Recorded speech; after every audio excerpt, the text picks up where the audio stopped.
Bienvenue à toi dans cette séance 6. Épuisement. Pourquoi continuer t'abîme plus que t'arrêter? Voilà ce dont on va parler aujourd'hui dans cette séance que j'ai eue avec une des femmes que j'accompagne en psychothérapie, où ça peut te parler et ça peut parler à toutes les femmes. Peu importe que tu aies un passif avec des dépressions ou un burn-out ou d'autres choses qui peuvent que ton corps et ton inconscient te rappellent un danger, d'accord? Et où la fatigue a été vraiment prégnante, tu vois, ce qui a été vraiment, qui a fait partie malheureusement des symptômes de ce que tu as ressenti. Et c'est ce qui se passe pour une des femmes que j'accompagne. Attention, ça fait 2 fois que je dis attention. Euh, cette séance, elle peut vraiment être chez toutes les femmes. Pourquoi chez les femmes en particulier, chez les hommes aussi, mais ça se rencontre beaucoup chez les femmes, mais parce qu'il y a cette fameuse charge mentale. Voilà pourquoi ce que je vais raconter, c'est son histoire, mais en fait, ça peut être l'histoire de tout le monde sans avoir eu de burn-out, de dépression, de trauma. C'est juste parce que, il y a des fois un terrain qui peut être vraiment avoir les fameux mots du siècle qu'on appelle en psychologie, mais aussi tout simplement, et pourquoi? Et parce que la charge mentale fait partie de beaucoup, beaucoup de femmes. Ça fait partie du quotidien de beaucoup de femmes. La charge mentale, je le rappelle, à la base c'était une charge mentale professionnelle qui est arrivée, qui a été mise en lumière par les infirmières, par le corps médical et surtout les infirmières, et c'est venu de là. Et ensuite ça a été mis, la charge mentale parentale, la charge mentale familiale aussi. Vous voyez, et la charge mentale classique, c'est-à-dire où il y a tout, le professionnel, la gestion du professionnel, la gestion de la vie de famille, la gestion des courses, la gestion de la logistique, la gestion des enfants, la gestion des fois même du mari ou du compagnon ou de la compagne aussi, ça peut être ça, la gestion de nos parents vieillissants, bref, il peut y avoir beaucoup, beaucoup de charge mentale. Et c'est souvent cette charge mentale, si elle n'est pas prise en compte, qui peut amener au burn-out ou à des dépressions, etc. En tout cas, à un épuisement. La personne que je vais te conter là, c'est une personne qui a eu un burn-out avant que je la connaisse, d'accord? Donc, elle est arrivée avec moi après en accompagnement. On a beaucoup travaillé sur ce burn-out. Elle a pu reprendre, elle a pu avoir des projets, elle a repris une vie normale. D'accord? Ça, c'est vraiment important de quand même clarifier. Sauf que depuis quelques mois maintenant, il y a beaucoup d'éléments dans sa vie qui lui procurent du stress. Au-delà d'une charge mentale d'ailleurs. Et là, il peut y avoir plusieurs facteurs de cette charge mentale ou de cet épuisement. C'est-à-dire que il peut y avoir, comme je t'ai dit tout à l'heure, des responsabilités familiales ou parentales, des enjeux professionnels très forts, d'accord? Il peut aussi, comme je t'ai dit, la logistique, voilà, et les parents vieillissants. Les parents vieillissants, quand on arrive dans une certaine tranche d'âge, c'est-à-dire autour d'une quarantaine, cinquantaine ou soixantaine d'années, ça va dépendre l'écart qu'on a avec nos parents et surtout l'état de santé de nos parents.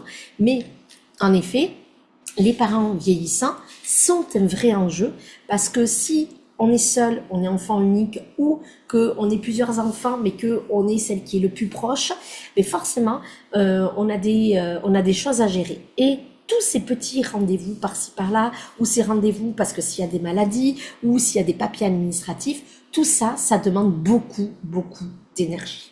D'accord? Si en plus à ça s'ajoute peut-être du stress avec les enfants, ça peut être du stress lié aux études, ou ça dépend à quel âge sont vos enfants, ou des fois il peut y avoir des maladies. Voilà. Ou s'il y a une séparation en cours, ou sa vie de femme qui ne nous comble plus à l'intérieur, mais forcément, Alors, je ne te dis pas, elle, la femme que j'accompagne, je ne te dis pas du tout, elle, ce qui est le cas, parce que ça, je veux garder secret, mais c'est à peu près tout ce que je te dis là, c'est à peu près tout ce que j'ai pu voir depuis 10 ans chez Vibra Coaching, c'est à peu près les sujets qui reviennent, qui sont récurrents. D'accord? Donc déjà, est-ce que toi, déjà, je vais te poser cette question, est-ce que toi, tu as l'impression que tu as cet épuisement, cette charge mentale? Cet épuisement, c'est par rapport à forcément des sujets qui s'accumulent sur plusieurs semaines, voire plusieurs mois. La fatigue, voilà, ça c'est important aussi, c'est récurrent, voilà, ou c'est un très gros sujet qui prend toute l'énergie, ok? Et ça peut être des fois que du pro, mais lié après à toutes les obligations familiales, même s'il n'y a rien d'autre, des maladies ou des choses comme ça pèse aussi. Et ce qui fait que il y a la fatigue qui apparaît. Il peut avoir une vraie fatigue physique. D'accord? Ça va être important. Il peut aussi avoir une fatigue mentale et émotionnelle, donc psychique. Ok? Donc ça va être important de vraiment le regarder. Il peut aussi y avoir une fatigue énergétique. Voilà, ça veut dire qu'on sent que son énergie, c'est encore plus pompé de l'intérieur, etc. Et donc, cette absence de récupération assez longue, et cette hypervigilance permanente fait l'épuisement. Ok? Et là, c'est ce qui se passe pour ma patiente. Attention, moi j'invite toujours à aller voir son médecin, bien évidemment traitant, ça c'est important. Des fois, ce n'est absolument pas un burn-out, des fois, c'est pas du tout une dépression, on n'est pas là-dedans. Mais ça peut être toujours intéressant. Voilà, moi, je préconise ça. Alors, des fois, je le préconise plus que grandement parce que je vois que, en effet, il y a la dépression qui est là. Donc, pour moi, il y a le traitement médicamenteux qui va être important, etc., etc. Souvent, le burn-out, les femmes, elles sont déjà en burn-out quand elles viennent à moi. Donc, j'ai rarement l'inverse. Des fois, il y a des femmes qui ont besoin, qui sont en thérapie avec moi, mais elles poussent tellement le curseur loin que c'est important à un moment donné, les médicaments deviennent vraiment une vraie béquille pour continuer à travailler thérapeutiquement. Ça, c'est important aussi, je tiens à le préciser. Et ça fonctionne très bien, pour le coup. Alors moi, donc ça, c'était un petit peu l'état des lieux. Donc, elle a eu un burn-out il y a plus de 1 an et demi, 2 ans. Sauf que le burn-out ou les dépressions, ça marque. Je dis pas que ça marque à vie, mais ça marque. Ça marque parce que le corps s'en souvient, le psychisme s'en souvient et tout cela amène de l'hypervigilance et de la peur. On a peur de revivre. On se rappelle dans quel état on a été. On se rappelle l'état. Et toutes les personnes qui sont dans un épuisement au-delà du burn-out qui peut être un bore-out, c'est-à-dire juste avant, s'en rappelle aussi. On se rappelle de toute manière de ce qui nous a mis à mal, d'accord? Sauf à certains moments de vie, où là, par contre, ça peut être sur d'autres sujets, on y revient. Et c'est là où c'est intéressant, c'est que si vous replongez dans, par exemple, si vous prenez beaucoup de poids et que vous en perdez, et que vous dites plus jamais je reprendrai du poids et que vous continuez d'y aller, même s'il y a une fatigue, même s'il y a le mouvement, c'est parce que derrière, qu'est-ce qui se passe? Il y a quelque chose à aller voir psychiquement. D'accord? Mais quand ça a été des choses qui nous ont des très grandes maladies, des choses comme ça, quand ça nous met à plat physiquement aussi, ça marque à vie. Entre guillemets à vie, je tiens à le préciser. Mais en tout cas, ça marque. Et donc, qu'est-ce qui se passe? Mais forcément, on se dit, je ne veux pas me mettre en arrêt, je ne veux pas me poser parce que j'ai peur de retomber en burn-out. En fait, l'arrêt maladie est symbolisé de maladie, ce qui est vrai, maladie physique bien évidemment, mais aussi maladie mentale. Et ça, c'est impossible pour les personnes. Et donc, ça donne plein de mouvements, de micro-actions au quotidien pour aller mieux. Sauf que des fois, ce n'est pas ça qui permet de se rétablir. L'épuisement ne va pas venir forcément des micro-actions du quotidien. Et c'est là où c'est important. L'épuisement poussé à l'extrême, je ne dis pas quand c'est le tout début, mais quand on en arrive à une fatigue vraiment très très intense, c'est que là, on a déjà dépassé les micro-actions qui nous faisaient du bien. Et en fait, ce que je lui ai dit, c'est tu ne risques pas le burn-out parce que tu t'arrêtes, mais tu le risques parce que tu continues. Et cette phrase-là, je pense que vous pouvez vous la prendre en ne mettant peut-être pas le mot burn-out, mais tu ne risques pas l'arrêt ou je ne sais pas ce que tu peux y mettre, mais tu ne risques pas en tout cas le burn-out parce que tu t'arrêtes, mais tu le risques parce que tu continues de ne pas t'écouter, de ne pas te choisir et de ne pas voir les signaux. Alors on va revenir sur ça. Pour elle, l'arrêt égale danger, en fait. Arrêt égale danger, arrêt égale burn-out, donc un très mauvais souvenir. Mais moi, ce que j'ai aimé lui poser comme question, c'est qu'est-ce que tu crois qui va se passer si tu t'arrêtes 2 ou 3 jours? Qu'est-ce qui va se passer? Alors, vous allez voir ce qui s'est passé après, c'est plutôt positif, donc ça, voilà. Mais toi, je te pose cette question. Si tu devais t'arrêter, au-delà du burn-out, tiens, c'est pas forcément, mais si tu vois que tu es fatigué, et moi, je pense à plein de gens, d'autres personnes que j'ai mis en accompagnement, ou même des gens autour de moi, quand ils disent qu'ils sont fatigués, que la seule chose dont ils rêvent, et ça, je l'entends à peu près 2 à 3 fois par semaine, la seule chose dont je rêve, c'est avant que les gens viennent me voir, et qu'ils disent ça souvent. Quand je vous parle en privé, ou quand vous arrivez en séance découverte, la seule chose dont je rêve, c'est de partir, de prendre mes clics et de mes claques, sans mon mari, sans mes enfants, sans le boulot, sans rien, et d'être tranquille toute seule. Ok? Mais pourquoi tu le fais pas? Alors là, souvent, ça, c'est confrontant parce que les personnes ne pensent pas que je vais dire ça. Mais qu'est-ce qui t'empêche de t'arrêter pendant une semaine? Pendant 2-3 jours? Qu'est-ce que c'est qu'une semaine dans un moment de vie? Alors vous allez me dire, l'arrêt maladie, non, je peux pas, je suis pas malade. Alors, c'est ça qui est fou en France. Il faut tomber en maladie, alors physique, une bonne grippe, là c'est ok de s'arrêter. Déjà, un état d'esprit dans l'épuisement, ça tu peux pas t'arrêter. Bon, un burn-out, ok, parce que là t'as pas le choix. Une dépression, c'est embêtant et c'est pas très bien vu. Mais si mon médecin m'oblige et que j'y vais parce que ok. Mais c'est compliqué. Une grippe est mieux vue, quand même. Ou quelque chose qui vous cloue au lit, c'est mieux vu que le côté psychique.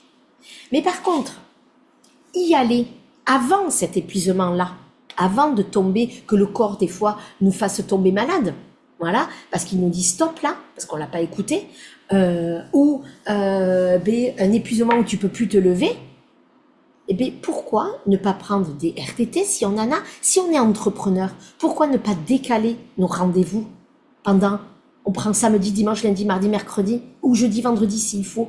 Qu'est-ce que c'est une semaine? Alors moi, je vais te donner un de mes secrets. C'est pour ça que je prends des vacances. C'est pour ça qu'à chaque vacances scolaires de ma fille, je prends des vacances. Pour pouvoir couper, pour pouvoir me régénérer, pour pouvoir travailler sur mon business et pas dans mon business. Ça, c'est la différence. Ça veut dire qu'on est dans le quotidien. Quand on est sûr, ça veut dire qu'on a une vision. C'est comme si on faisait un audit et qu'on était beaucoup plus apte. D'accord? Et surtout, c'est aussi vivre tout simplement en dehors. Et de vivre tranquillement, de poser, de prendre son temps. Ça sert à ça, ces moments off. Alors, moi, je prône même pour les entrepreneurs, ce que je n'applique pas vraiment à moi. Ça va peut-être être appliqué en 2026. C'est prendre des jours off, soit pour partir, voilà, sans en fait les obligations du quotidien. Ça veut dire sans le mari, sans les enfants, sans tout ça. Voilà. Donc, qu'est-ce qui empêche? Donc, qu'est-ce que tu crois qui va se passer si tu t'arrêtes et que tu penses enfin à toi et que tu te choisis et que tu oses être toi dans tes besoins? Parce que c'est ce qui se passe. Oser être soi pendant ses besoins. D'accord? Donc, qu'est-ce que ça va venir faire? Qu'est-ce qui va se jouer? Moi, ça, je veux que tu me le dises en commentaire ou tu viens me voir en message privé. D'accord? Bon, tu vas voir ce qui va se passer pour ma... Là, je fais un peu pour toi, mais pour la femme que j'accompagne, elle, la réponse, elle m'a dit, les grands esprits se rencontrent. Voilà. Donc souvent, je vais quand même... ça se voit qu'on a beaucoup travaillé, c'est ça que j'aime. Souvent, qu'est-ce qui se passe? Bien, en fait, c'est la peur. D'ailleurs, je vais t'en faire une vidéo exprès sur ça, sur la peur. Il y a la peur de se souvenir de ce burn-out. Il y a la peur de qu'est-ce que vont penser les autres.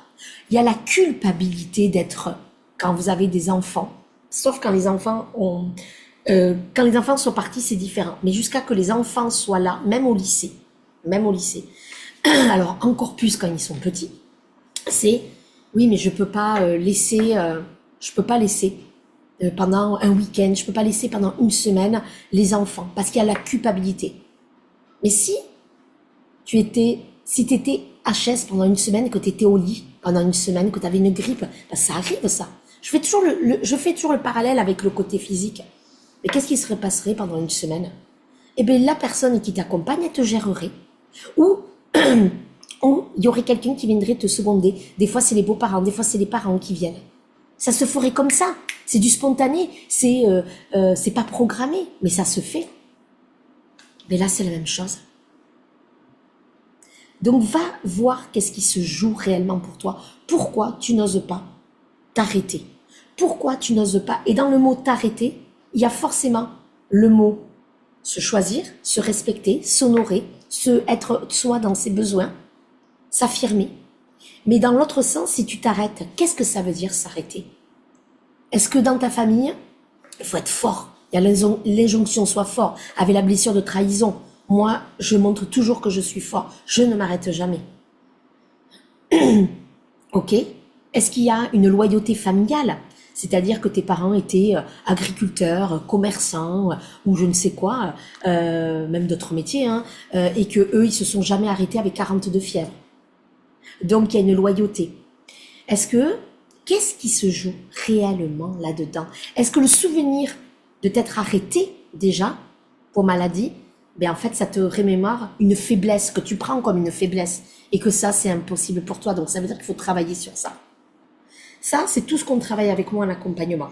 C'est tout ce qu'on déconstruit. C'est tout ce qu'on déprogramme. D'accord? Étape par étape, petit à petit par petit bout. D'ailleurs, ça, je t'en parlerai, comment on déprogramme. Je t'en parlerai soit demain, soit après-demain, dans une des vidéos où je vais parler de la communication. Mais pas comme tu penses. Ce sera pas avec la communication non violente. D'accord? Donc, reste bien pour demain ou après-demain. Il va y avoir un sujet sur la peur et un sujet sur la communication, mais pas comme tu le penses. Donc, c'est là. Est-ce que le fait de s'arrêter, tu penses que tu abandonnes le navire? Non, c'est surtout toi que tu abandonnes quand tu ne t'arrêtes pas. Qu'est-ce qui se joue là? Alors bien sûr, s'arrêter, aller voir son médecin, c'est peut-être compliqué de dire, mais en fait là je suis épuisé, que vous n'êtes pas forcément en burn-out, vous n'êtes pas forcément en dépression, mais en fait, la société... Alors, vous allez me dire, oui, mais c'est pas bien pour le travail. En fait, à un moment donné, est-ce qu'il ne vaut pas mieux s'arrêter 2, 3, une semaine? Alors ça va mettre dans l'embarras mes collègues. Oui, mais si tu tombes en arrêt pour plusieurs mois après, tu crois pas que c'est ça qui te mettra dans l'embarras? Est-ce qu'à un moment donné, c'est pas plus important d'être égoïste? Ça veut dire penser d'abord à soi dans ses propres besoins pour ensuite, écoute, c'est ça qui est important, c'est le pour ensuite pouvoir être pleinement là et pas à moitié là. Parce que quand d'abord on pense toujours aux autres, mais finalement à un moment donné, la corde, à force de tirer, elle rompt. Et c'est là où ça fait des dégâts. Alors que si, au lieu d'être toujours en flux tendu comme ça, tiré, on relâche la pression. Tu sais, la vidéo sur le lâcher prise, je t'invite à la re-regarder peut-être. Il y a beaucoup de vidéos à re-regarder. Celle du lâcher prise, je me demande si c'était la séance 3, me semble. À toi de vérifier. Mais ça, c'est important. Et ce lâcher prise te permettra d'aller mieux. Alors, peut-être que c'est important d'aller mettre toujours dans ton micro-quotidien. Alors, je vais quand même faire un petit truc. Si tu te mets en arrêt, ou que tu prends des RTT, et que ça te fait une semaine de vacances, ou que tu prends une semaine de vacances, ou que tu prends une semaine de pause pour te ressourcer, une semaine de ressourcement, de toi avec toi. Une pause, alors, si tu es en arrêt, forcément, tu es chez toi. Mais peu importe, on va dire. Mais que tu sois seul, que tu n'aies pas les tâches du quotidien. C'est surtout ça qui va être important. Que tu n'aies pas les tâches du quotidien avec tes enfants, que tu n'aies pas les tâches du quotidien. En fait, d'être, pour une fois, d'être toi avec toi et sans aucune obligation. Je le note. Je l'ai noté. Pas de dossier, pas de décision, pas d'organisation, pas de discussion, pas d'impératif, pas de logistique. Prendre soin de toi, c'est te respecter. Mais quand tu fais ça, quand tu n'es, est-ce qu'il n'y a pas une part de toi, peut-être la contrôlante, qui veut dire oui, mais est-ce qu'il va gérer? Est-ce que voilà, c'est pas là vraiment, c'est de penser à toi, ok? C'est vraiment de te respecter. Alors si cette semaine-là ou ces quelques jours seul, c'est pour être seul. Moi je pense que, alors on peut aller voir des amis, tout ça, ça peut aussi faire du bien, voilà. Mais dans ce cas, on ne fait rien. On est là, il faut prévenir les gens. On est là en repos, on n'est pas là pour s'activer. On peut aller marcher, on peut aller faire des choses pour se ressourcer, dormir, prendre du temps. Mais par contre, il y a un véritable travail sur soi aussi, pour se poser les bonnes questions, pour prendre peut-être des décisions, ou en tout cas un début de chemin. Mais par contre, si tu reviens dans ton quotidien ensuite, et que tu refais exactement comme avant, ça ne servira à rien. L'épuisement, donc la fatigue, reviendra en quelques jours ou en quelques heures. Je veux dire quelques semaines, mais même pas. Quelques jours ou quelques heures. Donc ça veut dire quoi? Ça veut dire que vraiment, cet épuisement-là, soit tu mets des micro-actions au quotidien et tu prends, va voir le lâcher-prise, où je donne dans le lâcher-prise un exercice, et je te dis que c'est ça le plus important, c'est d'être dans la réalité, de poser ta réalité et de prendre des actions en conséquence. Si ça, tu ne le fais pas, je peux te dire que l'épuisement ne va pas pouvoir fonctionner. L'épuisement va continuer à fonctionner grandement. Par contre, si tu mets ça en place et que dans ces actions-là, il y a du temps pour toi, ça peut vraiment faire toute la différence et retrouver un équilibre. D'accord? Donc ça va être la base. Ça, c'est la base qui doit y être. C'est redéfinir les partages. C'est remettre tes priorités. C'est communiquer sur le boulot peut-être, selon tes trucs. Ça, c'est la base. D'accord? C'est la base. Et ensuite, soit avec ça, tu arrives à diminuer ton épuisement et c'est cool. Ou sinon, je t'invite à aller prendre du vrai repos pendant plusieurs jours, mais de toi à toi, en travaillant sur toi aussi, en faisant peut-être ce que je viens de dire, d'être dans cette réalité, à regarder, à poser les choses, voilà. Et ensuite, à te détendre et à te faire la promesse de te respecter et de te choisir. Mais si tu reviens dans ton quotidien et que ces actions-là, cette organisation, se prendre soin de toi n'est pas mise en place, ça ne servira à rien. Ça va être très, très important. Voilà ce que je te demande d'aller travailler. C'est d'un point de vue, qu'est-ce qui se cache derrière cet épuisement? Qu'est-ce que tu te racontes comme histoire? Ok? De quoi vraiment, qu'est-ce qui se joue dans cet épuisement, comme j'ai dit? Qu'est-ce qui va se passer si tu crois que tu vas t'arrêter? De quoi tu as peur, quoi? Et ensuite, on est dans le comportement. Donc, change ses actions. Alors, tout ça, ça peut être long si t'es pas accompagné, je tiens à le dire, parce que c'est pas naturel. Donc, ça demande du travail et ça demande aussi de demander de l'aide, souvent. Et ça, c'est pas toujours facile. D'accord? Donc, c'est redéfinir des fois le cadre familial que vous avez ou redéfinir le cadre professionnel. Et ça, ça demande d'être vraiment ancré, ça demande d'avoir les ressources. Et ça, c'est ce qu'on travaille. Quelles sont tes ressources internes? Quelles sont tes ressources externes? Parce que vous pensez des fois que vous n'en avez pas ou que vous n'en avez plus. Elles sont là, les ressources. Et pour pouvoir les retrouver, il faut prendre ce temps-là. Si tu sens que ça, c'est un sujet sensible, que tu sens que c'est complexe pour toi, prends ta séance découverte de 30 minutes. Une séance découverte où ensemble, tu me diras, je veux parler de cette séance 6, Vanny, de l'épuisement. Pourquoi continuer t'abîme plus que t'arrêter? Ok, on va parler de ça. Et ensuite, on verra quel est l'accompagnement qui te convient le mieux. Et est-ce que c'est moi la bonne personne? Bien évidemment. Je ne te dirai pas non plus que toute façon, si tu es là, dans ces séances-là, avec moi et que tu me suis, ou que tu es tombé sur cette séance, c'est qu'il n'y a pas de hasard, et que tu sais que tu dois prendre cette séance découverte, et que il est temps d'écouter ton cœur et ton corps, je crois. Voilà. Je t'embrasse et je te dis à très vite pour une nouvelle séance.